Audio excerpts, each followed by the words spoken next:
উপরে রেখে যতগুলো বাজার আপনি এই থালের উপরে রাখবেন সব বাজার আপনার। কথা বুঝাতে পারছি?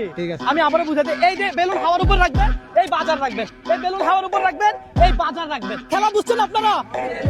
হাওয়ার উপরে বেলুন থাকতে হবে, হাওয়ার উপর বেলুন থেকে যতগুলো বাজার উনি এই থালার উপর রাখবে সব বাজার ওনার। কথা সোজা। তাহলে খেলা শুরু করে দেরি না করে, বেশি উত্তেজিত হয়েন না।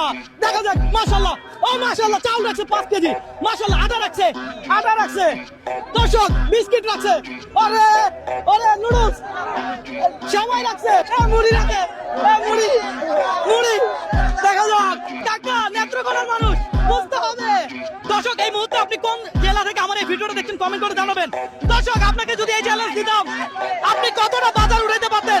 এই কাকা দেখা দেখ, কাকা দাঁড়ান। দর্শক, কাকা দেখেন সব বাজার নিয়ে ফেলছে আমার থেকে। আরে কাকা, এই বয়সে এইভাবে খেলেন কিভাবে আপনি? ছোট সময় খেলায় অভ্যস্ত, তাই ওটা খেলায় না। আরে বলেন কি? দর্শক, কি খেলার অভ্যাস চিন্তা করেন? বেলুন দিয়ে খেলতেন?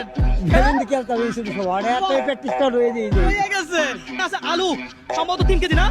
এখানে পেঁয়াজ, তারপরে এখানে 1 লিটার তেল, তারপরে এখানে 1 কেজি ডাল, তারপরে এখানে এই যে 1 কেজি আটা, একটা বিস্কিট, সেমাই, এই যে 1 কেজি চনা, এই যে এটা লাচ্ছা সেমাই, এই যে ট্যাং, এই লবণ, এই সাবান, এই নারকেল, এই চিনি, আর এখানে রয়েছে শসা কাকা। হ্যাঁ, তারপরে 5 কেজি এই নুডলস আছে, তারপরে এই 5 কেজি চাল হাতে রাখতে হবে, পাশাপাশি এই মুড়ি।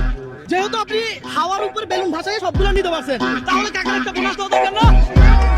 কাকা, 1 2 3 4 5, এই 500 টাকা আপনার। কেমন লাগলো এবার বলেন?